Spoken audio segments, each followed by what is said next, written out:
Cheers, mate. That's what you say when you pick a glass of wine or pick a glass of alcohol. And that's exactly what we're going to be talking about today. And this is Remo here. Is it okay for a Christian to drink alcohol? My son's taking this video in a few weeks, months, or a couple of years from now. He's definitely going to ask me, Dad, can I have a glass of wine or can I drink alcohol? I need to have an answer, at least for him. Christians generally have swung on the two ends of the question. One group of people have always said no alcohol, no matter what the situation. The other group have said Jesus made alcohol as his first miracle, and as long as I'm not drunk, it's okay. And I went back to look in the scriptures as to whether can a Christian have a glass of wine or alcohol. There's clear instructions about getting drunk. The Bible is very clear in Ephesians 5:18 where it says, "Do not get drunk." There is, and even in Proverbs you have several verses which says, alcohol drunkenness is completely prohibited for us. So, if you're drinking to get drunk, that's definitely a no-no for Christians. There's enough teachings in the scriptures for that. But actually, if you look at the scriptures, there is actually almost enough verses which actually almost seems to encourage saying it's good to have wine. I mean, in Proverbs and Ecclesiastes, you have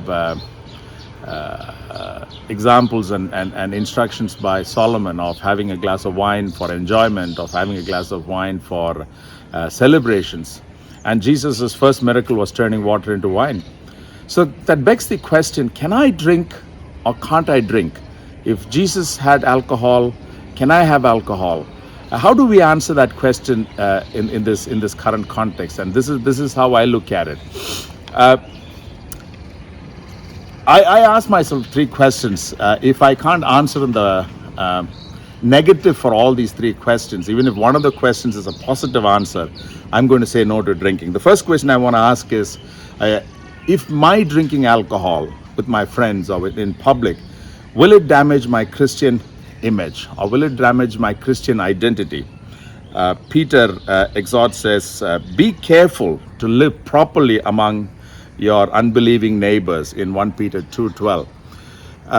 It's very important. We live in a culture where people are watching us very strongly, very acutely to see if we will commit a mistake, especially in this culture that we live in today. So therefore, it's very important to ensure that if I grab out with friends or out with family and I want to grab a glass of wine along with food, my having that wine, does it affect my Christian image by someone who's seeing it or someone who knows that I have a glass of alcohol? If I'm going to say yes, it damages my Christian witness, then wine's off the list or alcohol is off the list. The second question I ask is will my having alcohol cause another brother to stumble or cause another person to get back into alcoholism or cause someone else to fall again? If I'm going to say yes to that, then again, alcohol is off the list. I can't be having alcohol. We find that in Corinthians 8:13, what's Corinthians 8:13, when Paul says, I can eat all meat, but if my eating a particular meat is going to cause a brother to stumble, I'm going to say no to that meat. And that, if I'm just going to replace that verse with alcohol instead of meat, that makes perfect sense to me. If my drinking alcohol is going to cause a recovering alcoholic to go back into alcoholism, or if it's going to cause a young believer or a new believer or even a senior believer to stumble and say, oh, Remo is drinking alcohol, Remo is having wine, so maybe I can also have wine, and that guy gets drunk and since then, alcohol is definitely off the list.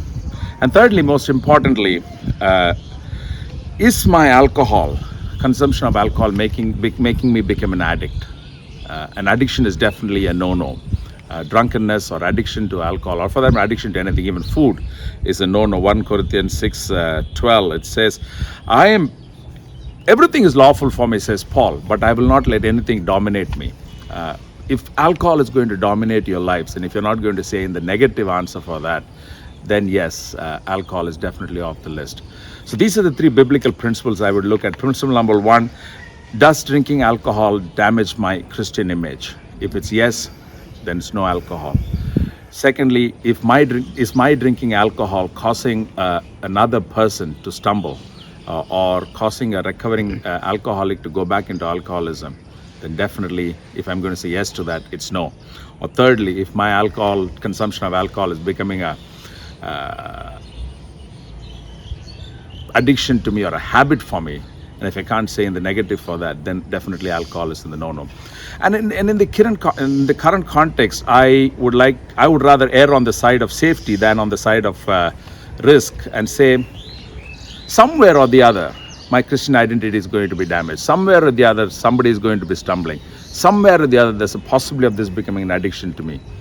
So I'd rather stick to my Diet Coke or to a cup of coffee or something else which I enjoy along with a meal, rather than picking a glass of wine or alcohol to it. That's the biblical principle. But from purely a social perspective, alcohol tends to be really addictive, and there's too many lives that have been ruined because of alcohol, too many families ruined because of alcohol. Alcohol is probably the most single disaster causing factor, and has caused more deaths either by alcohols on the road or by alcohol at family than any other thing on earth. So therefore, it's safer to stay off alcohol than get into it and experiment with it. But if you've had alcohol, don't beat yourself. You've not committed a sin. But if you're an addict, or if you're abusing alcohol, then see someone and get help. May the Lord bless us and help us to be good witnesses for the Lord, and good brothers and sisters, even in what we consume.